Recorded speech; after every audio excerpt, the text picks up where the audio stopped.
டைமில் நான் வந்து எனக்கு ஃபஸ்ட்டு போஸ்டிங் வந்து பட்டுக்கோட்டையில் போட்டிருந்தாங்க.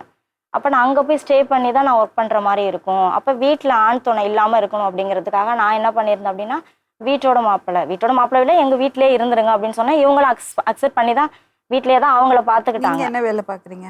நான் ஸ்கூலில் தான் மேடம் ஒர்க் பண்ணேன். ப்ரைவேட் ஸ்கூலில் ஒர்க் பண்ணிட்டு இருந்தாங்க. கெமிஸ்ட்ரி சாராக இருந்தாங்க. எக்ஸாம் எழுதியிருக்கேன், டெட் எக்ஸாம். இப்போ அக்காவால் எந்த பிரச்சனையுமே இல்லாமல் தான் இருந்துச்சு. ஈவன் என்னோட குழந்தைங்களையும் அவங்க தான் மேம் நல்லா பார்த்துப்பாங்க. அப்படியா? எவ்வளோ குழந்தைங்க உங்களுக்கு? எனக்கு பாப்பா 5 வயசு ஆகுது, யூகேஜி படிக்கிறா. பையன் இப்போ 1.25 வயசு ஆகுது. அந்த ஒரு சில நேரம் வந்து அவங்க அப்நார்மலாக மாறும் பொழுது தான் மேம் பிரச்சனை ஆகுது.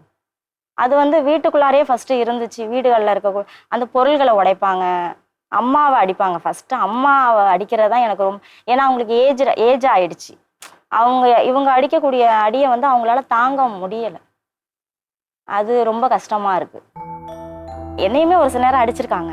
சரி அக்கா தானே அப்படின்னு சொல்லிட்டு நான்லாம் பொறுத்துப்பேன். சில நேரத்தில் கோவம் வந்துருச்சுன்னா பிள்ளைங்களையும் அடிப்பாங்க.